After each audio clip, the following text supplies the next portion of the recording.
அண்ணா ஒரு முடிவு எடுக்கிறாருன்னா கண்டிப்பா அதுக்கு ஒரு காரணம் இருக்கும். குளத்தூர்ல கரூர் மாதிரி பண்ணணும்னு சொல்லிட்டு திரு கமிஷனர் அருண் முற்பட்டாரு. அதனாலதான் போலீஸ் ஃப்ரீ ஜோன் ஆக்குனாங்க.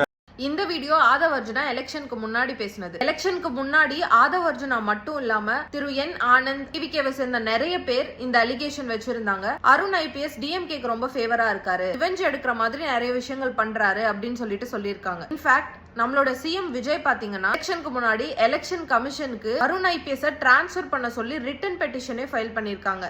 இதுல இவர் மேல 2 வருஷத்துல 500 கோடி சொத்து குவிச்சதா அலிகேஷனும் இருக்கு. இப்படி இருக்க ஒருத்தரை எப்படி தூக்கி கரப்ஷன் அண்ட் விஜிலன்ஸ் டிபார்ட்மெண்ட்டுக்கு போட்டிருக்காங்கன்னு எனக்கு தெரியல. இது கிட்டத்தட்ட பாத்தீங்கன்னா இதுக்கு பருத்தி மூட்டை கோடவுன்ல இருந்திருக்கலாமே அப்படின்ற மாதிரி தான் இருக்கு. முன்னாடி இவர் பதவியில இருந்தப்போ KN நேரு, செந்தில் பாலாஜி, அனிதா ராதாகிருஷ்ணன் இந்த மாதிரி பல பேர் மேல இருந்த ஊழல் குற்றச்சாட்டுக்கு இவர் எந்த விதமான ஆக்ஷனும் எடுக்கல. இப்ப மட்டும் இவர் ஆக்ஷன் எடுப்பாருன்னு எந்த விதத்துல நம்ப முடியும்? எஸ்பெஷலா இப்ப KN நேரு மேல இருக்க கேஸ எஸ்கலேட் பண்ணிருக்காங்க.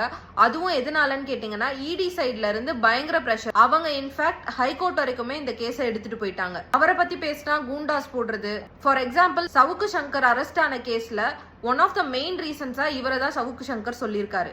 இவர் மேல அலிகேஷன்ஸ் எல்லாம் இருக்கிறத தாண்டி நீங்களே அதை சொல்லிருக்கீங்க, ஈவன் ரிட்டன் பெட்டிஷனாவும் ஃபைல் பண்ணிருக்கீங்க. உடனே இப்ப நிறைய பேர் என்ன சொல்லுவாங்கன்னா, அண்ணா ஒரு முடிவு எடுக்கிறாருன்னா கண்டிப்பா அதுக்கு ஒரு காரணம் இருக்கும், ஒரு பெரிய ஸ்ட்ராட்டஜி வச்சிருப்பாரு. ஆனா எனக்கு தெரிஞ்ச வரைக்கும் இது சினிமா கிளைமேக்ஸ் கிடையாது. நான் படம் ஃபுல்லா வச்சுட்டு கிளைமேக்ஸ்ல ஸ்ட்ராட்டஜி எல்லாம் ரிவீல் பண்ணுவேன் அப்படிங்கிறதுக்கு